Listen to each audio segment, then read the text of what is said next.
Hi friends, तो मैं circle पढ़ा रहा था और कुछ क्वेश्चन शेष बच गया था। 6 नंबर क्वेश्चन तक मैं बता दिया था पहला वीडियो में सर्किल के, और लिख दिया हूं मैं 7 नंबर क्वेश्चन। इसको आप लोग देखिए। 7 नंबर क्वेश्चन क्या है, पढ़िए। आर त्रिज्या वाले किसी वृत्त के अंदर, आर त्रिज्या वाले किसी सर्किल के अंदर खींचे जाने वाले सबसे बड़े वर्ग का क्षेत्रफल क्या होगा। जैसे क्या है, वृत्त है, आर त्रिज्या वाले किसी वृत्त के अंदर, यह वृत्त है, इसका त्रिज्या कितना है, आर है, इसका त्रिज्या कितना है, आर है। वृत्त के अंदर खींचे जाने वाले सबसे बड़े वर्ग। अब इसमें मैं मैक्सिमम कितना बड़ा वर्ग खींच सकता हूं,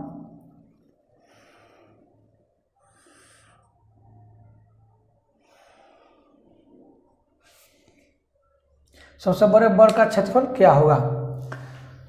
तो इस वृत्त के अंदर, जिसका वृत्त का केंद्र सेंटर मैंने मान लिया इस बिंदु को, तो त्रिज्या क्या होता है, यहाँ से परिधि पर कहीं भी बिंदु मिलाइएगा वही त्रिज्या होता है। तो यहाँ से देखिए, मैंने एक शीर्ष पर वर्ग के कोण पर मिला दिया हूँ। कितना दिया है, इतना दिया है। देखिए यहाँ यह पॉइंट क्या है, मान ले इसको ओ मान लिया हूँ, इस पॉइंट को, यानी वृत्त के केंद्र को। तो वृत्त के केंद्र से परिधि का दूरी आर होता है, त्रिज्या होता है। देखिए आर त्रिज्या वाले किसी वृत्त के अंदर, तो हमको कैसे पता चलेगा कि मैं वृत्त के अंदर जो वर्ग खींचा हूँ, जो वर्ग मैं लिया हूँ, वह मैक्सिमम है, यानी सबसे बड़ा है। तो जो विकर्ण होगा, देखिए इसका, यह तो व्यास हो गया, पूरा यहाँ से यहाँ तक वृत्त का क्या हो गया, व्यास हो गया। वृत्त के अंदर कोई भी रेखा जब परिधि से उसके केंद्र से होते हुए, यानी वृत्त का, जैसे वृत्त है, तो वृत्त का कोई भी जीवा उसके केंद्र से होकर गुजरेगा, वही व्यास कहलाता है, डायमीटर कहलाता है। देखिए यह परिधि से, केंद्र से होते हुए गुजरा है, तो यह क्या है, डायमीटर है। तो यहां से यहां तक आ रहा है, तो यहां से यहां तक क्या होगा, ये भी आ रहा है। तो कहने का मतलब कि जो डायमीटर होगा, वृत्त का व्यास होगा, वही इस वर्ग का विकर्ण होना चाहिए।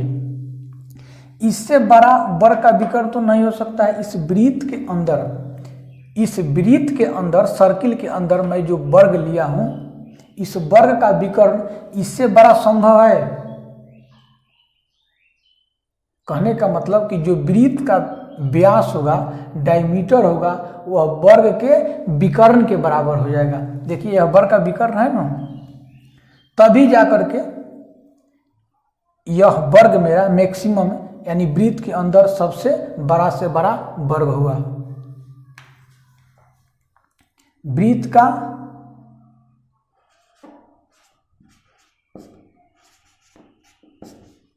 व्यास बराबर वर्ग का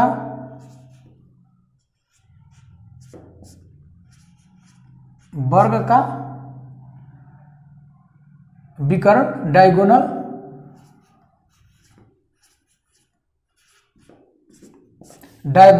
वर्ग का विकर्ण। तो जब भी वृत्त का जो व्यास है वह वर्ग के विकर्ण के बराबर हो जाएगा, इसका मतलब कि मैं जो वर्ग लिया हूं वह क्या है, वृत्त के अंदर सबसे मैक्सिमम है, सबसे बड़ा से बड़ा वर्ग है। इससे बड़ा अब वर्ग नहीं खींचा जा सकता है, क्योंकि देखिए यह विकर्ण जो है वह क्या है, पूरा व्यास हो गया, डायमीटर हो गया वृत्त का, यहाँ से यहाँ मिला दिया हूँ, और यह क्या हो जाएगा, क्लियर दिख रहा है कि क्या है, वर्ग का विकर्ण है। इससे बड़ा विकर्ण संभव नहीं है, वर्ग का विकर्ण इससे बड़ा इस वृत्त के अंदर संभव नहीं है। इसीलिए यह जो वर्ग है वृत्त के अंदर वह मैक्सिमम है, बड़ा से बड़ा है। क्या पूछा है हमको, वर्ग का क्षेत्रफल पूछा है। तो वर्ग का क्षेत्रफल, जो वर्ग का विकर्ण मुझे पता है, तो वर्ग का भुजा निकाल सकते हैं। वर्ग का भुजा बराबर क्या होता है,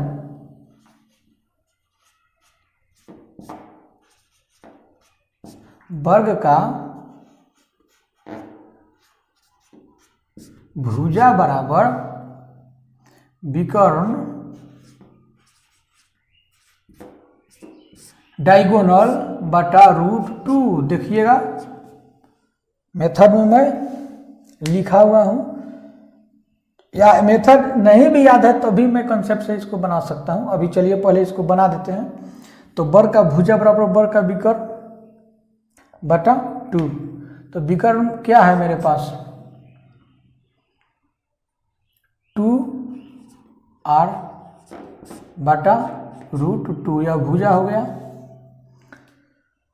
अब इसको √2 और √2 से ऊपर नीचे गुना कर देंगे तो 2 से कट जाएगा, कितना हो जाएगा, √2r भुजा हो गया। √2 से ऊपर नीचे इसमें गुना कर देंगे, √2r हो गया। r√2 बोलिए, ऐसे ठीक नहीं, अच्छा नहीं लग रहा, r√2। तो यह वर्ग का भुजा मुझे मिल गया। देखिए वर्ग का भुजा बराबर, जो भुजा मिल गया तो वर्ग का एरिया क्षेत्रफल क्या होता है, भुजा स्क्वायर।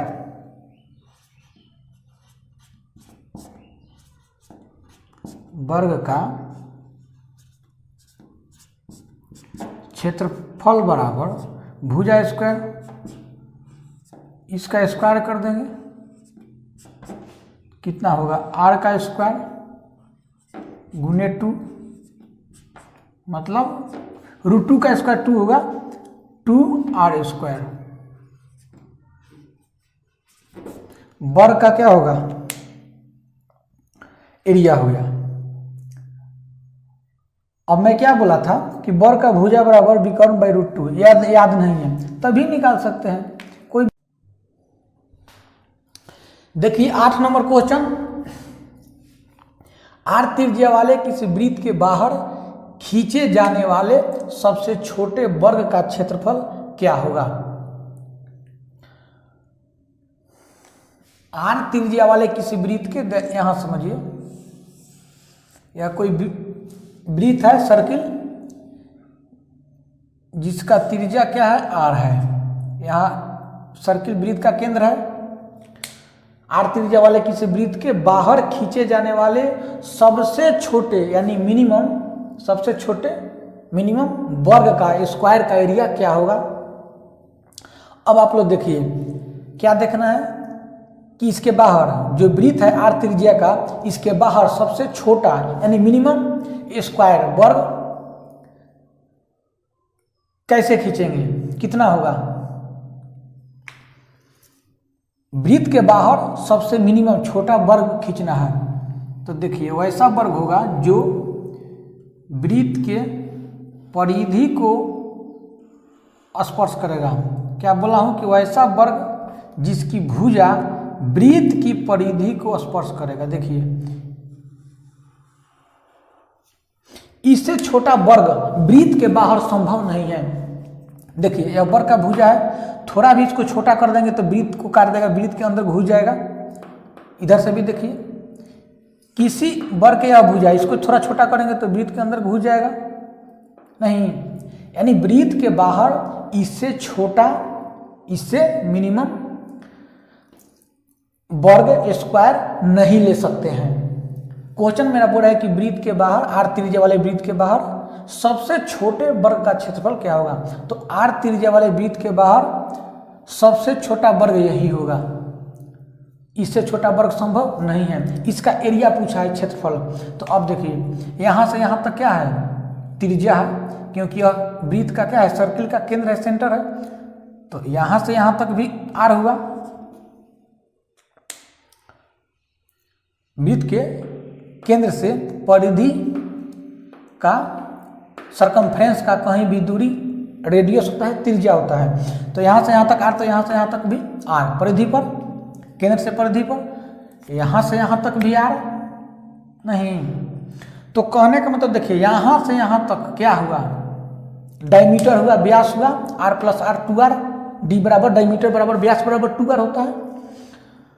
तो जितना यह है उतना ही यह है कि नहीं, वर्ग की भुजा। कहने का मतलब देखिए क्या है, स्ट्रेट लाइन है और कोई भी रेखा यानी जीवा यह क्या है कि जीवा है, कर्ण है। तो वृत्त का कोई भी जीवा जब केंद्र से गुजरेगा तो वही होता है व्यास होता है, डायमीटर होता है। तो यह डायमीटर है। इतना ही देखिए, जब यह स्ट्रेट लाइन है इतना ही बराबर यह है, क्या हुआ, यह भी, यह क्या हुआ, वर्ग का भुजा है। देखिए मैं इस वर्ग के यह जो भुजा है इसके समानांतर मैं एक रेखा खींच दे रहा हूँ। देखिए वृत्त के केंद्र से होते हुए, तो यह जितना है उतना ही यह भी होगा। देखिए तो कहने का मतलब देखिए, यह भी डायमीटर हुआ, व्यास हुआ, इसके बराबर हुआ, यह भी इसके बराबर हुआ। कहने का मतलब कि वर्ग का, वृत्त का व्यास बराबर वर्ग का भुजा। क्या होगा, वृत्त का व्यास बराबर वर्ग का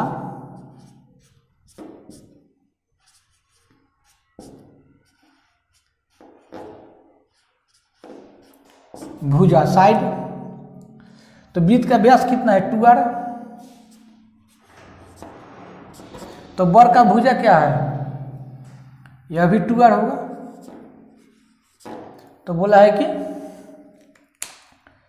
सबसे छोटे आर त्रिज्या वाले वृत्त के बाहर सबसे छोटे वर्ग का क्षेत्रफल क्या होगा। तो वर्ग का भुजा जब मुझे मिल गया तो क्षेत्रफल नहीं निकाल सकते हैं, इसका स्क्वायर कर देंगे। वर्ग का एरिया क्षेत्रफल बराबर क्या होता है, भुजा स्क्वायर।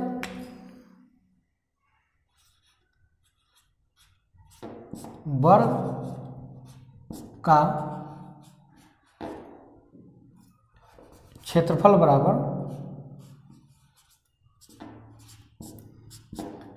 बराबर इसका स्क्वायर कर देंगे।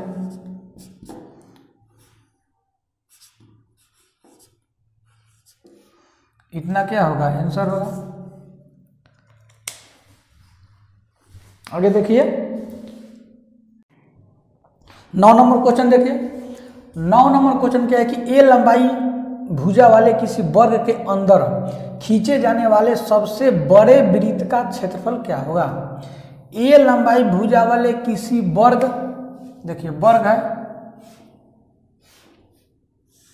जिसका लंबाई कितना है, ए भुजा की लंबाई ये है। तो ए लंबाई भुजा वाले किसी वर्ग के अंदर खींचे जाने वाले सबसे बड़े वृत्त का क्षेत्रफल, इसके अंदर ए भुजा वाला यह जो वर्ग है इसके अंदर सबसे बड़ा वृत्त हम क्या खींचेंगे, कैसे खींचेंगे, वैसा वृत्त जो वर्ग के सभी भुजा को स्पर्श करेगा।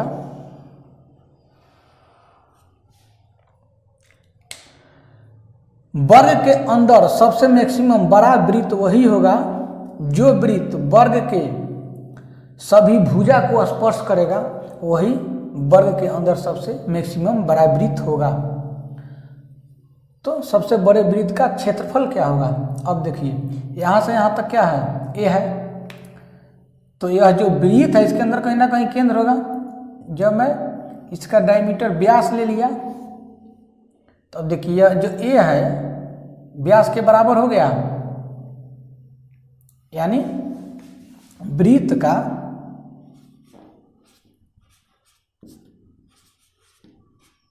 व्यास डायमीटर बराबर वर्ग का भुजा।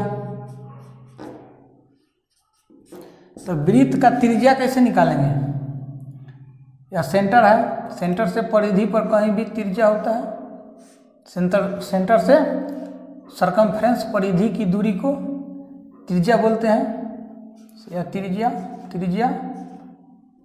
तो त्रिज्या कितना होगा, ए यहाँ से यहाँ तक ए है, यहाँ से यहाँ तक क्या है, त्रिज्या है आर है। तो ए बटा 2 त्रिज्या कितना होगा, वृत्त का त्रिज्या बराबर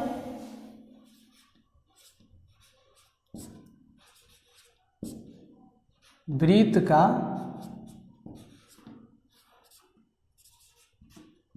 त्रिज्या बराबर क्या होगा a बटा 2। देखिए यहाँ से यहाँ तक पूरा a है, तो यह क्या होगा a बटा 2। तो जब वृत्त का त्रिज्या मुझे पता चल गया a बटा 2, तो वृत्त का क्षेत्रफल निकाल सकते हैं। वृत्त का क्षेत्रफल क्या होता है,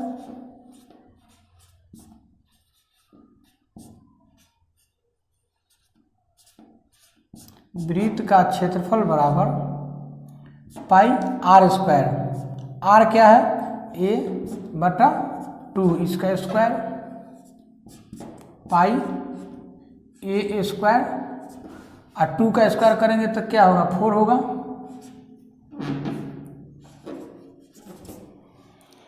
चलिए आगे।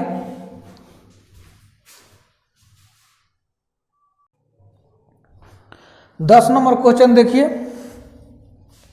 10 नंबर क्वेश्चन क्या है, ए लंबाई भुजा वाले किसी वर्ग के बाहर खींचे जाने वाले सबसे छोटे वृत्त का क्षेत्रफल क्या होगा। ए लंबाई भुजा वाले किसी वर्ग, कोई वर्ग है जिसकी भुजा की लंबाई क्या है ए है, तो ए लंबाई भुजा वाले किसी वर्ग के बाहर खींचे जाने वाले सबसे छोटा वृत्त का क्षेत्रफल क्या होगा। तो इस वर्ग के बाहर सबसे छोटा वृत्त कैसे खींचेंगे, इसकी भुजा क्या है ए है, तो इसके बाहर सबसे मिनिमम छोटा वृत्त मेरा क्या होगा। देखिए अंदर नहीं बोला है, अंदर बोलेगा तो इस भुजा को, वर्ग के भुजा को स्पर्श करते हुए वृत्त बनेगा, लेकिन इसके बाहर बोला है तो इसके शीर्ष को, कोण को स्पर्श करते हुए वृत्त बनेगा। वर्ग के बाहर सबसे मिनिमम छोटा वृत्त क्या होगा, जो उस वर्ग के कोण को, शीर्ष को स्पर्श करे। तो क्या बोला कि वृत्त का क्षेत्रफल क्या होगा, तो जो इस वर्ग के बाहर सबसे छोटा वृत्त है इसका क्षेत्रफल क्या होगा। यहां वर्ग का सेंटर होता है, केंद्र, वृत्त का भी केंद्र, दोनों सेम स्थान पर होगा, क्योंकि वर्ग का क्या होता है, वर्ग का सभी भुजा बराबर होता है, विकर्ण भी बराबर होता है। तो यहां मैं वर्ग का, वृत्त का विकर्ण व्यास ले लिया हूं, डायमीटर, वृत्त के सेंटर से गुजरेगा, यहाँ वृत्त का केंद्र है सेंटर, तो सेंटर से जो जीवा कर्ण गुजरता है वही व्यास होता है, डायमीटर होता है। तो देखिए वृत्त का व्यास हो गया और वर्ग का क्या हो गया, विकर्ण हो गया। क्या भी देखिए वृत्त का व्यास, वृत्त का जीवा जो केंद्र से गुजर जाए, डायमीटर हुआ, व्यास हुआ, तो वृत्त का यह क्या हुआ, व्यास हुआ, लेकिन वर्ग का क्या होगा, विकर्ण हो गया। देखिए यही विकर्ण होता है ना, और यह भुजा होता है, डायगोनल हो गया, वर्ग का विकर्ण हो गया। तो भुजा, वर्ग का भुजा हमको पता है, और वर्ग का विकर्ण पता कर लेंगे। तो जब वर्ग का विकर्ण पता कर लेंगे तो हमको क्या मिल जाएगा, वर्ग का विकर्ण बराबर क्या होगा, वृत्त का डायमीटर, व्यास। वृत्त का क्षेत्रफल पूछा गया है, तो हम लिखेंगे क्या कि वर्ग का विकर्ण बराबर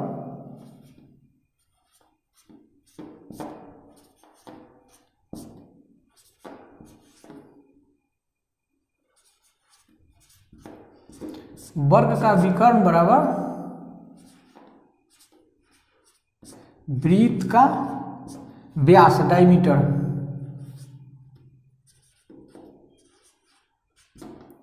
हाँ, 7 नंबर क्वेश्चन में जब पढ़ा रहा था तो एक चीज बोला था कि यदि वर्ग का विकर्ण दिया है, भुजा निकालना है, भुजा दिया है, विकर्ण निकालना है, तो डायरेक्ट हम मेथड याद नहीं भी है तो बना लेंगे। ऐसे डायरेक्ट मेथड क्या होता है, वर्ग का भुजा बराबर विकर्ण बराबर भुजा √2, और वर्ग का भुजा बराबर विकर्ण बटा √2। तो भुजा दिया है, हमको क्या निकालना है, विकर्ण, तो वर्ग का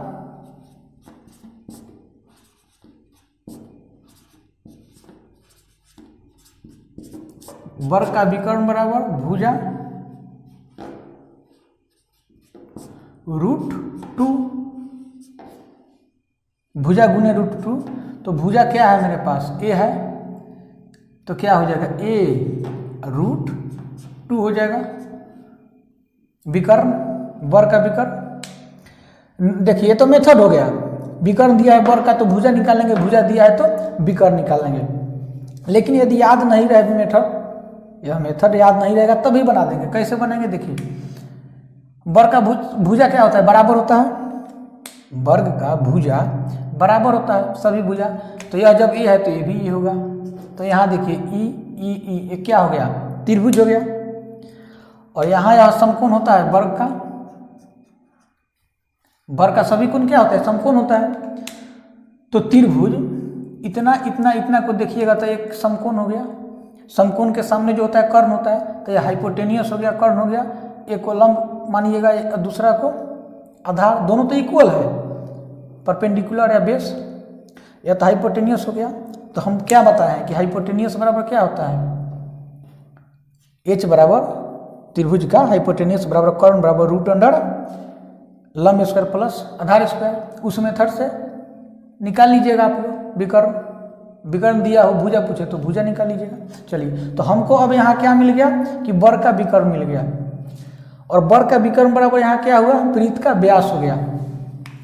तो वृत्त का व्यास कितना हुआ,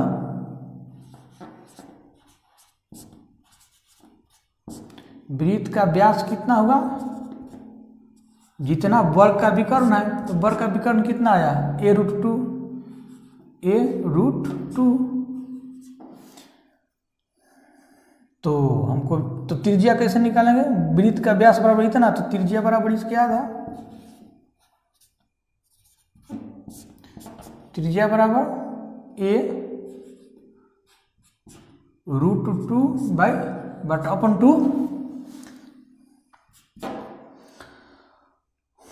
अब देखिए यहाँ पर त्रिज्या मुझे मिल गया। पूछा क्या है कि वृत्त का क्षेत्रफल क्या होगा। तो क्षेत्रफल बराबर क्या होता है, यहाँ देखिए नीचे शायद अगर कट रहा होगा तो नहीं दिखेगा। तो क्षेत्रफल बराबर, यहाँ त्रिज्या लिखे, वृत्त का त्रिज्या लिखिएगा, मैं डायरेक्ट लिख दिया हूँ कि त्रिज्या बराबर, मतलब वृत्त का त्रिज्या बराबर इतना हुआ। तो क्षेत्रफल बराबर क्या होता है, पाई r²। r क्या है इतना, a√2/2, इसका स्क्वायर कर दें। तो देखिए पाई इतना का स्क्वायर, तो a²√2 का स्क्वायर क्या होगा 2, और 2 का स्क्वायर कितना होता है 4, या कर जाएगा 2 दूना 4। तो कितना मेरा आंसर हुआ, पाई a²/2 आंसर होगा। चलिए आगे देखते हैं।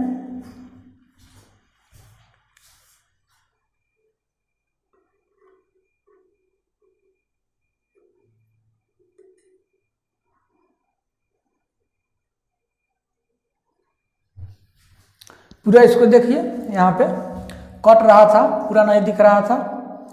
आंसर कितना हुआ, पाई a²/2।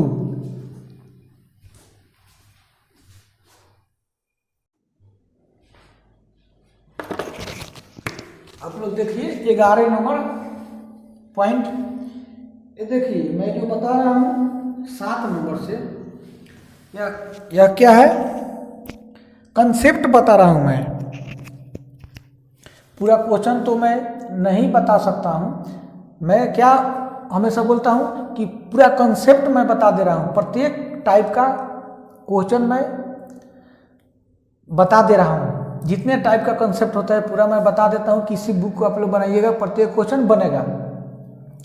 जैसे 11 नंबर मैं बता रहा हूँ, तो ये सब क्या बता रहा हूँ मैं, कंसेप्ट बता रहा हूँ। जैसे 7 नंबर से इस वीडियो में, यह वीडियो जब से स्टार्ट हुआ है, तो 7 नंबर क्वेश्चन से 7, 8, 9, 10, 11 यह सब क्या है, कंसेप्ट है। तो किसी समबाहु त्रिभुज के अंदर बड़ी से बड़ी खींचे जाने वाली वृत्त की त्रिज्या क्या होगा।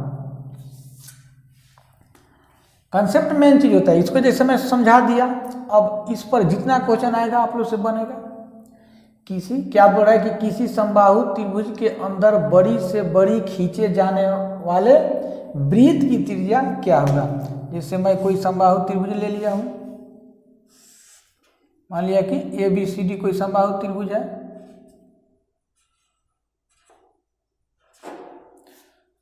किसी समबाहु त्रिभुज के अंदर बड़ी से बड़ी खींचे जाने वाले वृत्त की त्रिज्या क्या होगा।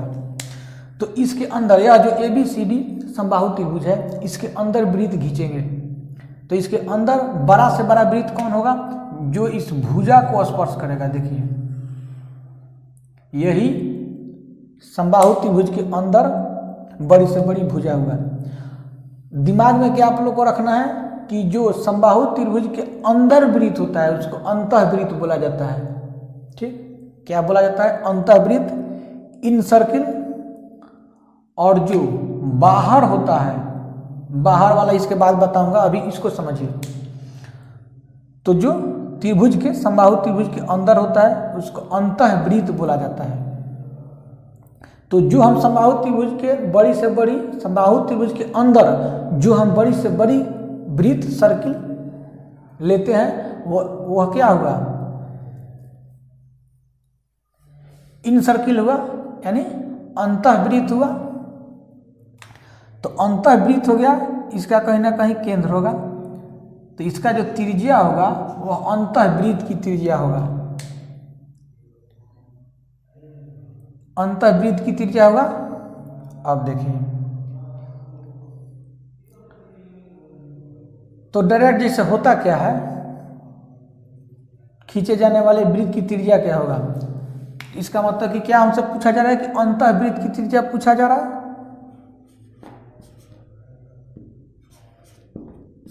अंतःवृत्त समबाहु त्रिभुज लिखिएगा,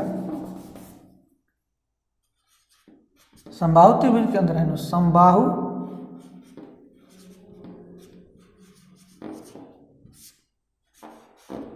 समबाहु त्रिभुज, समबाहु त्रिभुज के अंतःवृत्त की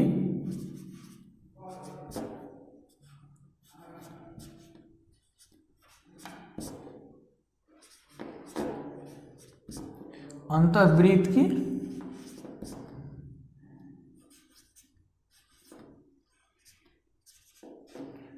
त्रिज्या बराबर, देखिए तो समबाहु त्रिभुज के अंतःवृत्त की त्रिज्या बराबर होता है भुजा, भुजा क्या भुजा, वृत्त जो समबाहु त्रिभुज है उसका भुजा। मान लीजिए इसका भुजा A है, तो समबाहु है तो सभी भुजा क्या होगा, समान होगा, बराबर होगा। तो भुजा बटा 2√3, यह जो मेथड होता है, यदि समबाहु त्रिभुज का भुजा दिया हुआ है और इसके अंदर वृत्त ले लिए तो यह कौन वृत्त हुआ, अंतःवृत्त हुआ। तो अंतःवृत्त का डायरेक्ट त्रिज्या निकालने के लिए सूत्र क्या होता है, समबाहु त्रिभुज के अंतःवृत्त की त्रिज्या बराबर यह अंतःवृत्त हुआ भुजा बटा 2√3, और परिवृत्त हो, परिवृत्त का इसके बाद बताऊंगा जो इसके बाहर होता है। तो भुजा बटा 2√3 डायरेक्ट निकाल लेंगे, यह मेथड हुआ। लेकिन कंसेप्ट समझा रहा हूँ, मेथड यदि याद नहीं है और समबाहु त्रिभुज का भुजा पता है तो त्रिज्या निकाल लेंगे। कैसे निकालेंगे इस बात को समझिए। तो समबाहु त्रिभुज में देखिए यह ABCD समबाहु त्रिभुज है, तो समबाहु त्रिभुज में अंतः केंद्र, इन सेंटर, लंब केंद्र, ऑर्थो सेंटर, परिकेंद्र, सरकम सेंटर और केंद्रक, सेंट्रोइड एक ही बिंदु पर होता है। जैसे इसका माध्यिका हम ले लिए, तो माध्यिका का मतलब क्या होगा कि इस भुजा को समद्विभाजित करेगा, यानी इस भुजा के मध्य में होगा। तो समबाहु त्रिभुज का माध्यिका ऊंचाई एक ही होता है। इसको हाइट, त्रिभुज का हाइट भी बोल सकते हैं, ऊंचाई भी, और माध्यिका भी बोलेंगे। यह भी, इसको भी ऊंचाई बोलेंगे, माध्यिका बोलेंगे, इसको भी ऊंचाई बोलेंगे, माध्यिका बोलेंगे। तो यह जो कटान बिंदु होता है जहाँ कटता है, तो कहाँ कट रहा है, त्रिभुज के केंद्र में। त्रिभुज के अंदर जो वृत्त है इसके केंद्र में यह कट रहा है, यानी यह जो सर्किल है वृत्त, उसके केंद्र में एक माध्यिका, जो समबाहु त्रिभुज का माध्यिका है, ऊंचाई है, वो इसके का कटान बिंदु बोला जाता है। माध्यिका के कटान बिंदु को बोला जाता है ना सेंट्रोइड। तो इसका सेंट्रोइड बोलिए, केंद्रक बोलिए, ऑर्थोसेंटर, लंब केंद्र बोलिए, अंतः केंद्र बोलिए, परिकेंद्र बोलिए, सब एक ही बिंदु पर होता है समबाहु त्रिभुज के अंदर, और यह वृत्त का केंद्र यही है। अब देखिए, तो आप लोग को ध्यान क्या रखना है कि यह जो माध्यिका हुआ देखिए, यहाँ से यहाँ तक की दूरी इस वृत्त का त्रिज्या है, यहाँ से यहाँ तक भी त्रिज्या होगा, और यहाँ से यहाँ तक जो दूरी होता है वो भी इसी के बराबर होता है, त्रिज्या के बराबर ही होता है। कहने का मतलब कि जो समबाहु त्रिभुज का माध्यिका है सेम, यह भी उसी कंडीशन में होगा, यहाँ से यहाँ तक भी आर होगा, यह भी उसी कंडीशन में होगा। जो समबाहु त्रिभुज के अंदर अंतःवृत्त है, अंतःवृत्त का जो केंद्र है सेंटर, यह लंब केंद्र यही है, अंतः केंद्र यही है, परिकेंद्र यही है, और केंद्रक सेंट्रोइड यही है। यह इस भुजा को यानी ऊंचाई को या माध्यिका को शीर्ष के तरफ 2 अनुपात और भुजा के तरफ 1 अनुपात, यानी इसको 2:1 अनुपात में विभाजित करता है, बांटता है। क्या मैं बोला कि समबाहु त्रिभुज का माध्यिका, समबाहु त्रिभुज के माध्यिका क्या है? जैसे यहाँ कोई पॉइंट, ये तो भुजा की लंबाई है ए, स्मॉल ए, यहाँ कोई पॉइंट है जैसे मान लीजिए कि पी, तो जो ए पी हुआ या माध्यिका हुआ, तो इस माध्यिका को समबाहु त्रिभुज के अंदर जो अंतःवृत्त है उसका केंद्र सेंटर वही त्रिभुज का लंब केंद्र भी है, टोटल वही है, लंब केंद्र बोलिए या परिकेंद्र बोलिए या अंतः केंद्र बोलिए या केंद्रक बोलिए, यही क्या है, इस वृत्त का भी, अंतःवृत्त का भी सेंटर है, केंद्र है। तो यह इस माध्यिका को एपी को 2:1 अनुपात में बांटता है। तो 2 अनुपात कौन हुआ? शीर्ष के तरफ, कोण के तरफ 2 अनुपात होता है और इस भुजा के तरफ 1 अनुपात होता है। यहाँ से यहाँ तक जो दूरी होगा 2 अनुपात होगा, और यहाँ से यहाँ तक जो दूरी होगा 1 अनुपात होगा। कहने का मतलब जैसे 6 है, एपी की लंबाई लेंथ 6 है, तो यहाँ से यहाँ तक 4 हो गया और यहाँ से यहाँ तक 2 हुआ। यदि 12 है तो यहाँ से यहाँ तक 8 हो गया, यहाँ से यहाँ तक 4 हो गया, यानी 2:3 के रेशियो में, 2:1 के रेशियो में, टोटल 3 अनुपात, 2 अनुपात इधर और 1 अनुपात इधर, मतलब 2:1 के अनुपात में विभाजित करेगा। यह सब कुछ है, समबाहु त्रिभुज का सब कुछ है, लंब केंद्र भी, अंतः केंद्र, परिकेंद्र, केंद्रक, और अंतःवृत्त का क्या है? सेंटर है, केंद्रक है। तो अब देखिए, तो हमको क्या मैं बोल रहा था कि यदि त्रिभुज का, समबाहु त्रिभुज का भुजा पता है, इसकी लेंथ क्या है भुजा का, BC का A है, AB का भी A है और AC का भी A है, तो हमको समबाहु त्रिभुज का भुजा साइड पता है, तो अंतःवृत्त की त्रिज्या कैसे निकालेंगे? यदि मेथड याद नहीं भी है तो कैसे निकालेंगे, इसको मैं समझा रहा था। देखिए क्या करेंगे, A है, यहाँ तक क्या है, माध्यिका है, ऊंचाई है, तो जब यहाँ से यहाँ तक A है तो यहाँ से यहाँ तक क्या होगा, A/2, तो यह A हुआ, यह A/2 हुआ। तो अब देखिए त्रिभुज AB और इस पॉइंट को जो मैं जो P माना था, तो त्रिभुज ABP में देखिए, यह त्रिभुज का हाइट हो गया, यह ऊंचाई है, तो क्या है, परपेंडिकुलर है, लंब है, माध्यिका यही है, ऊंचाई यही है। तो त्रिभुज ABP में जब देखिएगा तो यहाँ समकोण हुआ, तो समकोण के सामने यह क्या हुआ, कर्ण हुआ, हाइपोटेन्यूस हुआ A, और यह A/2 हुआ, और यह तो निकालना है। तो त्रिभुज का हाइपोटेन्यूस बराबर क्या होता है, H बराबर √अंडर लंब स्क्वायर प्लस आधार स्क्वायर।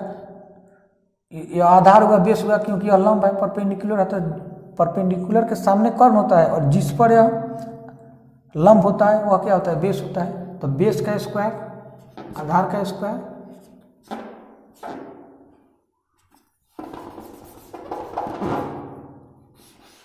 देखिए A/2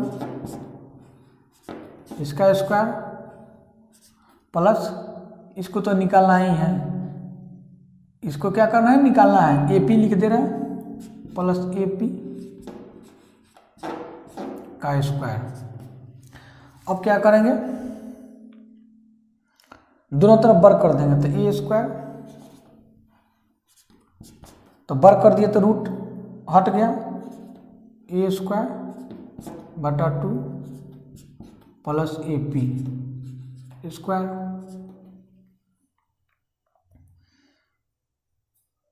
अब जब यह निकल जाएगा तो हमको तो त्रिज्या, परिवृत्त का त्रिज्या केवल इतना ही निकालना है, इसी को निकालना है, और जो मैं निकाल रहा हूँ पूरे इतना आएगा, तो इसको क्या करूँगा 3 से विभाजित कर दूंगा पूरे ऊंचाई को, हाइट को, एपी जब निकल जाएगा तो उसको 3 से विभाजित कर दूंगा, परिवृत्त का त्रिज्या आ जाएगा। तो एपी बराबर ए स्क्वायर, यहाँ से देखिए एपी बराबर ए स्क्वायर, और यह बराबर के इधर जाएगा तो क्या हो जाएगा माइनस ए स्क्वायर बटा 2 बराबर, देखिए क्या हो जाएगा 2 स्क्वायर, और 2 स्क्वायर में से ए स्क्वायर जाएगा, 2 को मैं एलसीएम ले लूँगा, 2 स्क्वायर में से ए स्क्वायर जाएगा तो ए स्क्वायर बटा 2, ए पी स्क्वायर यहाँ पर है, देखिए ए पी स्क्वायर है यहाँ पे, देखिए ए पी स्क्वायर है, तो ए पी स्क्वायर बराबर इतना होगा, तो केवल ए पी बराबर क्या होगा, यहाँ इधर से स्क्वायर हटाएंगे तो इधर रूट, मतलब ए स्क्वायर बटा 2 जो यहाँ है रूट के अंदर चला जाएगा, तो रूट से बाहर निकलेगा, देखिए ए स्क्वायर है तो रूट से बाहर निकल जाएगा ए, और रूट 2 हो जाएगा।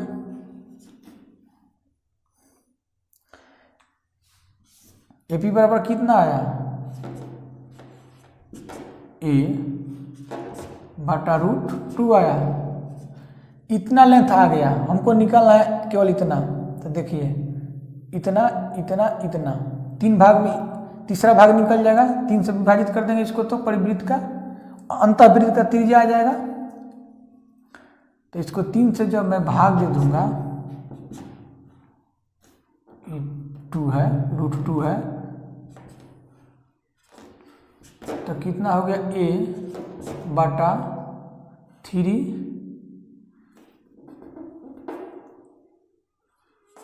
रूट 2,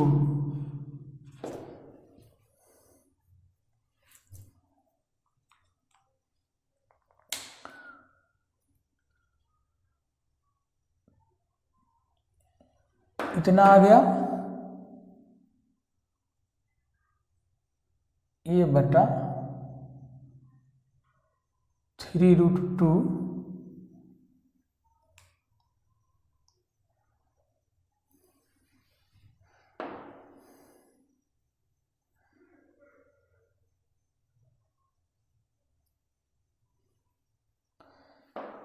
2 स्क्वायर में से ए स्क्वायर जाएगा तो 1 स्क्वायर,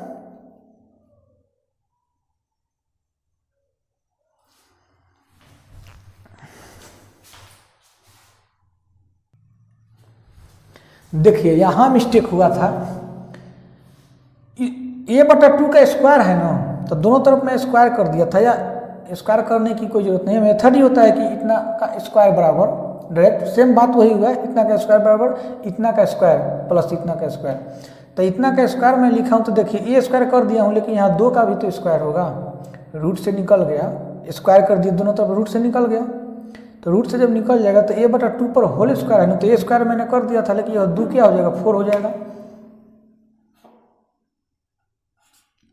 4 हो जाएगा, और ए पी का स्क्वायर,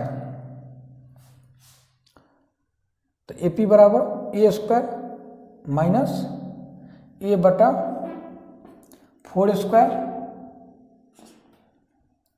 तो 4 स्क्वायर में से 1 स्क्वायर जाएगा, यहाँ क्या हो जाएगा 3 स्क्वायर, 3 ए स्क्वायर, 4 ए स्क्वायर माइनस ए स्क्वायर होगा, तो 3 ए स्क्वायर बटा 4,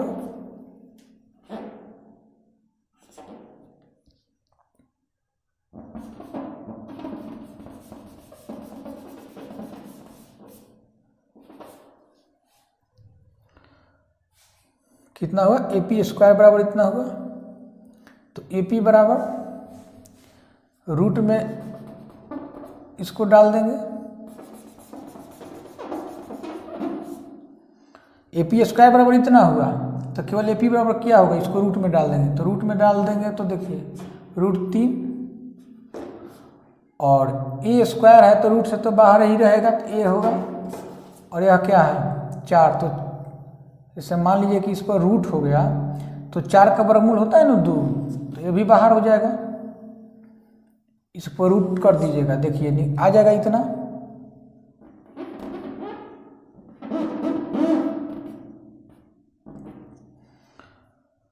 तो ए पी बराबर इतना आ गया। अब हम क्या बोले हैं कि इसको 3 से भाग दे देंगे। अब इसको 3 से भाग दीजिए,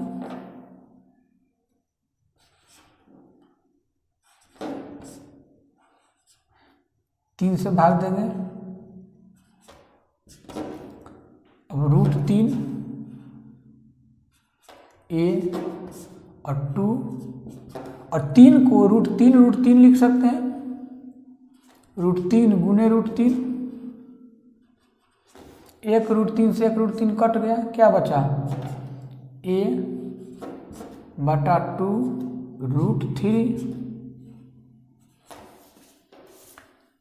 देखिए इतना आया है। भुजा बटा 2 रूट 3, भुजा क्या है a है, समबाहु त्रिभुज का, समबाहु त्रिभुज का भुजा क्या है a है, तो यह होगा कितना भुजा बटा 2 रूट 3। देखिए इतना आ गया। तो कहने का मतलब डायरेक्ट आप लोग, ये तो कंसेप्ट समझाने के लिए मैं आप लोग को प्रूव किया था, कंसेप्ट समझा दिया था कि कैसे होगा। डायरेक्ट याद क्या रखिएगा लोग कि समबाहु त्रिभुज के अंतःवृत्त की त्रिज्या बराबर भुजा बटा 2 रूट 3। भुजा मतलब क्या, समबाहु त्रिभुज का भुजा, भुजा बटा 2 रूट 3। नहीं तो इतना प्रोसेस लॉन्ग हो जाएगा। ए यानी भुजा बटा 2 रूट 3 मैं निकाल दिया हूँ, लेकिन इतना करने की कोई ज़रूरत नहीं है। मैं समझाने के लिए क्या किया हूँ, इसको लिखा हूँ। अब आगे देखिए, इस पर परिवृत्त समझा रहा है।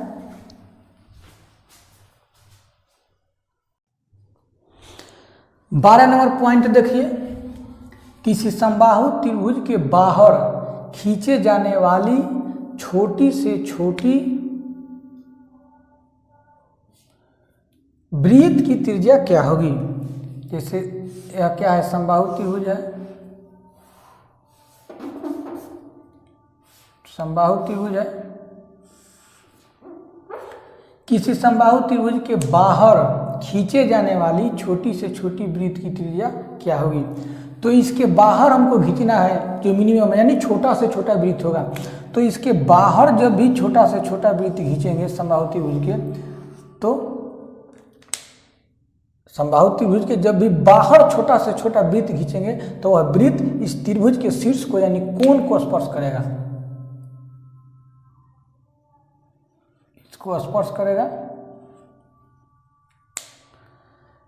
इससे छोटा वृत्त संभव है, यानी समबाहु त्रिभुज जो है उसके बाहर इससे छोटा क्या बोल रहा है कि छोटे से छोटे वृत्त। तो इससे छोटा तो अब संभव नहीं है, सबसे मिनिमम सबसे छोटा वृत्त यही है समबाहु त्रिभुज के बाहर। ध्यान क्या रखिएगा कि बाहर की अंदर। तो समबाहु त्रिभुज के बाहर छोटा से छोटा वृत्त, इससे छोटा संभव नहीं है खींचना, यह सबसे छोटा वृत्त है समबाहु त्रिभुज के बाहर। तो यह मेरा ए बी और सी समबाहु त्रिभुज है, और समबाहु त्रिभुज के बाहर जो वृत्त है इसको परिवृत्त बोला जाता है। ठीक, अंदर जो था उसको अंतःवृत्त। तो अंतःवृत्त समबाहु त्रिभुज के भुजा को स्पर्श करता है, और परिवृत्त समबाहु त्रिभुज के कोण को, शीर्ष को स्पर्श करता है। तो समबाहु त्रिभुज के जो बाहर होता है उसको परिवृत्त, जो अंदर होता है उसको अंतःवृत्त। तो परिवृत्त के त्रिज्या को क्या हम लोग बोलते हैं, परिवृत्त की त्रिज्या सर्कम रेडियस, और अंतःवृत्त की त्रिज्या को, अंतःवृत्त की त्रिज्या इन रेडियस। तो यह सर्कम रेडियस होगा। जैसे देखिए यह वृत्त के अंदर यह केंद्र हुआ, तो यह जो हुआ क्या हुआ, ये जो हुआ सर्कम रेडियस। तो परिवृत्त की त्रिज्या को कैपिटल आर से सूचित किया जाता है, और जो अंतःवृत्त की, जैसे यह अंतःवृत्त की त्रिज्या जो था, देखिए इसको भी ध्यान रखिएगा, इसको स्मॉल आर से सूचित किया जाता है। स्मॉल आर का मतलब होता है कि अंतःवृत्त की त्रिज्या इन रेडियस, और परिवृत्त का त्रिज्या का मतलब होता है कि सर्कम रेडियस, यानी कैपिटल आर से इसको सूचित किया जाता है। अब देखिए, तो मेथड लिख लीजिए कि परिवृत्त की समबाहु त्रिभुज के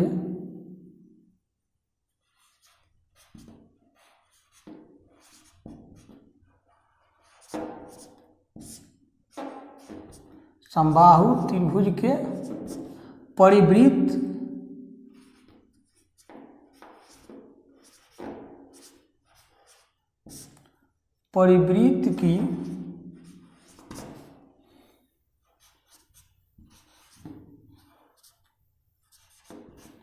परिवृत्त की त्रिज्या बराबर भुजा,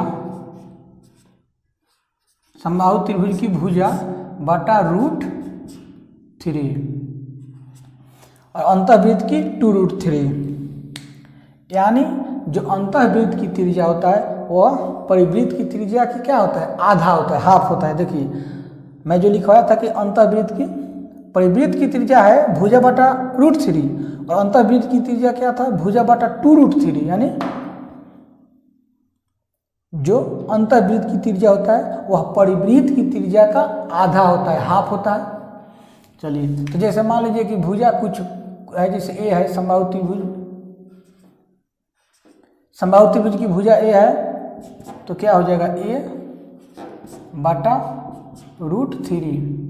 यदि क्वेश्चन में दे देगा कि यदि किसी ए भुजा वाले समबाहु त्रिभुज के बाहर खींचे जाने वाली छोटी से छोटी वृत्त की त्रिज्या क्या होगी, तो भुजा ए दिया है तो भुजा के स्थान पर ए रखेंगे। जितना भुजा दिया हुआ है या कोई वैल्यू दिया है, मान दिया है 10, 20, 30, 40 कुछ भी, तो जो दिया हुआ रहेगा भुजा के स्थान पर भुजा के वैल्यू को रखेंगे। चलिए,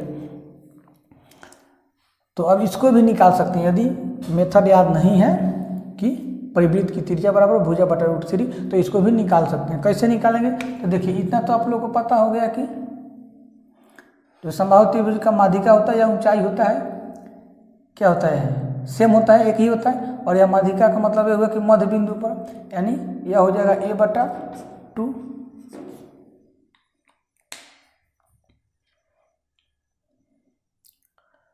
अब देखिए,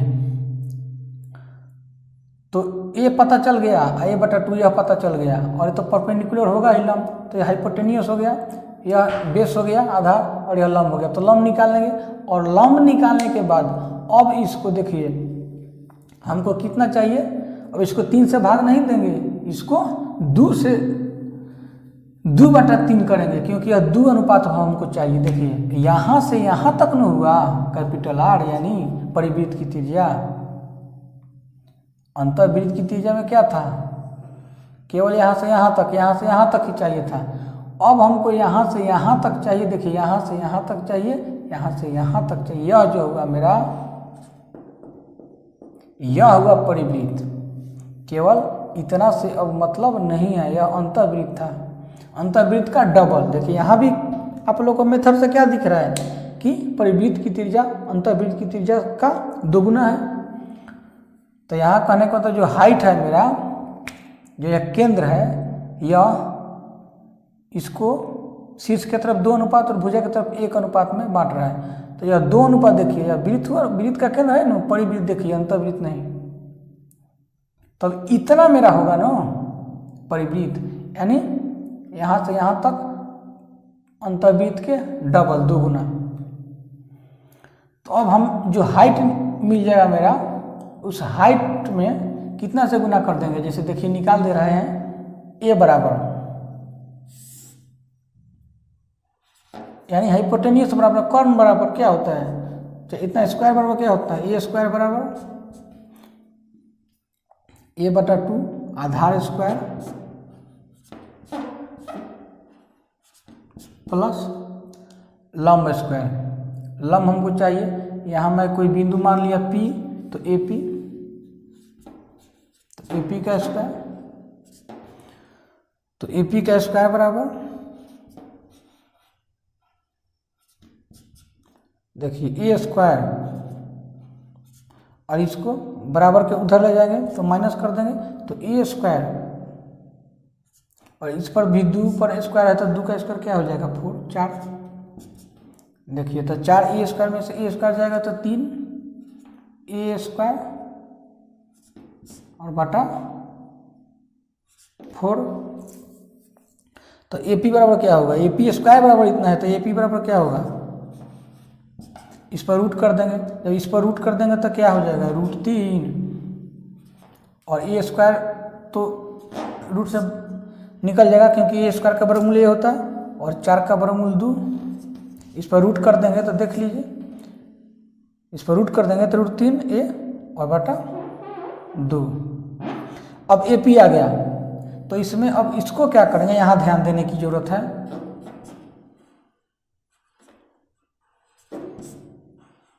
अब इसको 3 से भाग नहीं देंगे, 2/3 देखिए अब पूरा 3 अनुपात है ना, जिसमें से 2 अनुपात हमको चाहिए, तो 2/3 से भाग देंगे, क्योंकि अब हमको इस पूरा में से 2 अनुपात चाहिए। तो 2 से 2 कट गया, इस 3 को मैं क्या लिख सकता हूँ √3 गुने √3, तो 1 √3 कट जाएगा। देखिए लिख करके मैं दिखा दे रहा हूँ √3 ए, और इस 3 को मैं लिख सकता हूँ कि √3 गुने √3, तो 1 √3 1 √3 से कट जाएगा, तो क्या आया a/√3। देखिए यहाँ आया है परिवृत्त की त्रिज्या बराबर भुजा बटा √3, यानी जब भुजा समबाहु त्रिभुज का भुजा ए हो जाए तो a/√3। देखिए a/√3। चलिए अब क्वेश्चन में आगे जो शेष है अगले यानी नेक्स्ट वीडियो में बताऊंगा, नहीं तो वीडियो मेरा बहुत अधिक लंबा हो जाएगा। तब तक इसको रिवीजन कीजिए, बहुत इंपॉर्टेंट पॉइंट है। आप लोगों को दिख रहा है कि नहीं, पूरा अच्छा से आप लोग देखिए, और ये दोनों बात को परिवृत्त का त्रिज्या समबाहु त्रिभुज के और समबाहु त्रिभुज के अंतःवृत्त की त्रिज्या यानी इन रेडियस और सर्कम रेडियस, दोनों को इम्पोर्टेंट चीज़ है, दोनों क्वेश्चन में पूछेगा। चलिए अब आगे मैं इस पर क्वेश्चन बनवाऊंगा, तब तक अभी इस वीडियो को यहाँ समाप्त कर दे रहा हूँ। अब आगे क्वेश्चन के साथ नेक्स्ट वीडियो में मिलूंगा। चलिए बाय, तब तक इसको रिवीजन कीजिए।